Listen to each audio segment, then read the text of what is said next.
Nyasha, you are now starting your own story in a COVID. Your parents gave you a certain lifestyle. That was their life. Yes, it was their life, it was their money. You get money out. Understand?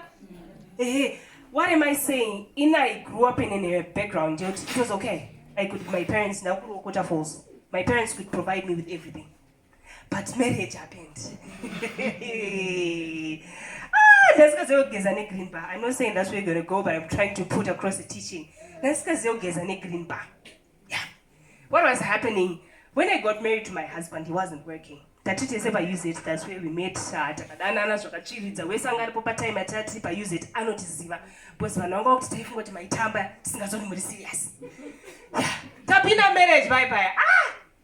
So at that time, I remember we were looking for a house. Ceiling ndikutenderera mai vangu wafona I think vaitoziva mwana wavo kuti mai mwana hamusikuziva amapindana nayo kuti kunofana kuti adjustwa bichani ndafonerwa zviri sei dziri kubatika here dzimba ndikati mama dzimba dzacho hadzina ceiling hadzina matiles zvikanzi unemba ndikati kana vachiti ndinemba vari kurevei.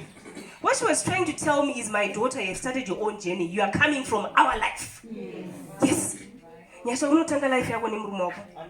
Don't compare where your parents left you and think life.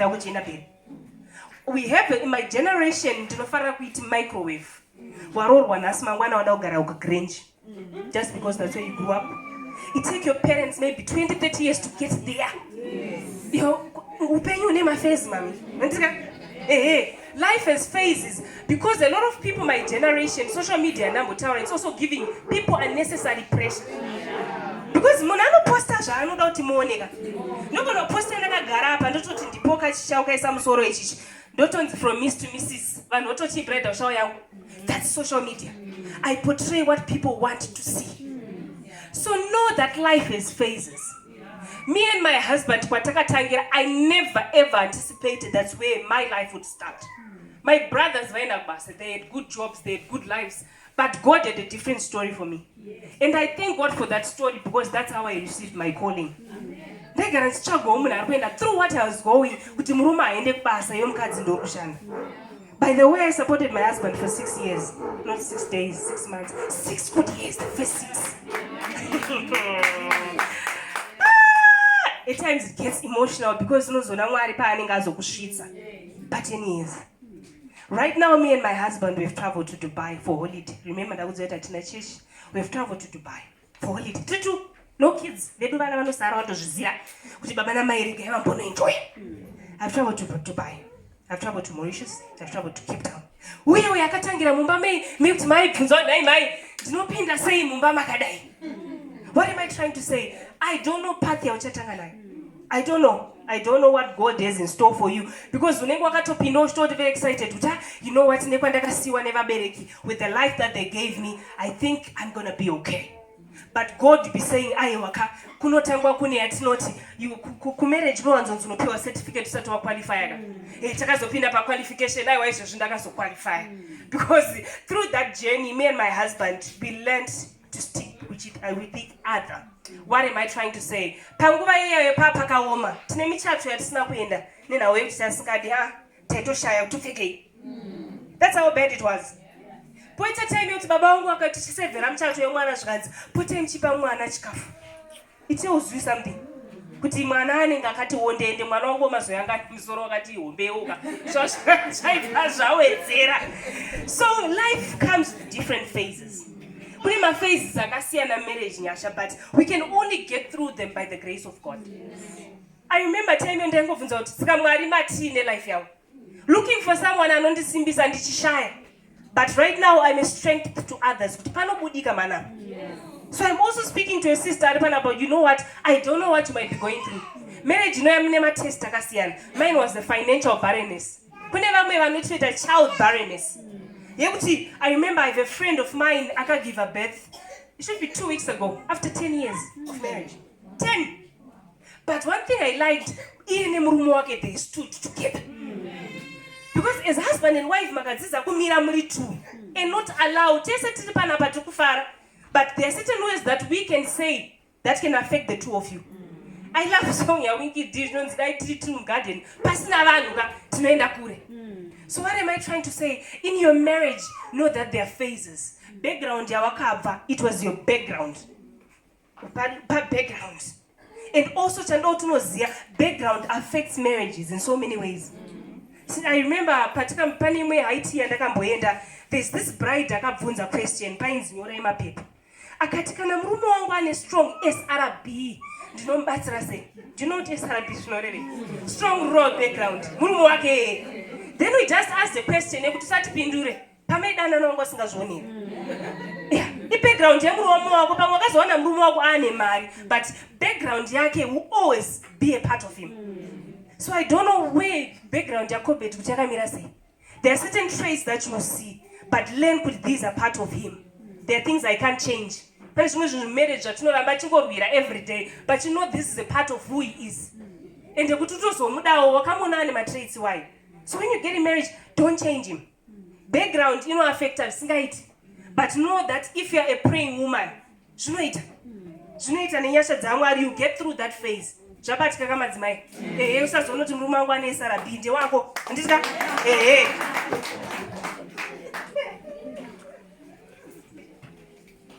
Moving on, I think I'm left with 2 topics. Friends are good, friends are bad. Because not just shamwari saurorwa, even vakarorwa chai. Kutozunza kuti vanga vachirara vese, but iye ane murume wake. Anenge achingoshandisa murume sefront. So be very careful about friends. Inini ndino mama missteps andakaita with friends. Ndakazongoziva kuti you know what, I think nemurume wangu for now katimbofamba itiri tu. Because tinoitika what happens to your friend gets to affect you as a person. Zvinokuaffecta. What am I saying? Wakatasa mushoko raMwari handiti. We hear that Abraham and Lot, they used to travel together. Lot became wealthy because I found an Abraham. That's the benefit of association. If you choose the right association,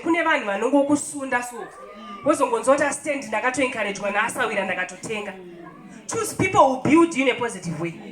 Somebody, by the way, got put a botansa to me, Shamai. 10 years, I'm going to do that and ask how we are. But I'm going to check up on the way. Could study Tambonot. Kumbota Rosh no Laka. Maybe way. What is that which guy toilet?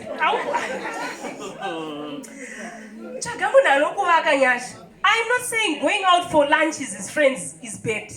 But when the people found out, alright, stand up for lunch, touch tower and what did we say about our marriages? On a platform, yes, you need to ask yourself that question. Because the word of God says bad company corrupts good character. But as I will tell you why in now words are very powerful. So make sure by association from now it's Jumbo safer. Because if you look in the word of God, there's a time someone wanted to anoint a king and did it. But David.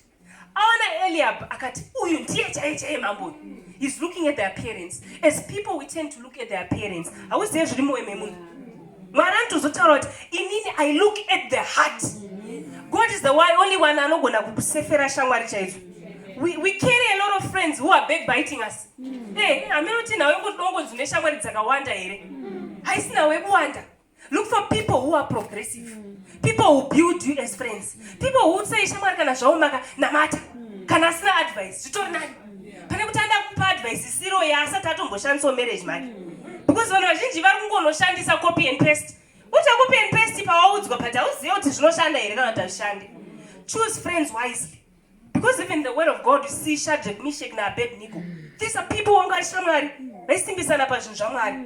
Why? Because in the journey wawakupinda handiswa kukuvhundutsira anything but marriage mune challenges.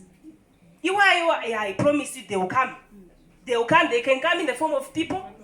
They can come in the form of COVID. I go kanda rumwe shoko msoyo tunoshout. Why? Because we are people. We use emotions at certain points in time. We get angry. But it takes someone who chooses the right friends. From now on, Corbett is your best friend. Why am I saying so? Now, we're bestie. What usually happens when you are telling someone about issues or things going inside your life, you are releasing that bond to that person. But your bond becomes stronger. Because it's like you are dividing that bond to different people. So make Corbett your best friend. Wherever, tell him. I tell my husband if I'm going through certain issues, and he lays hands upon me and prays for me. Why? Because they know that I don't know genuinely.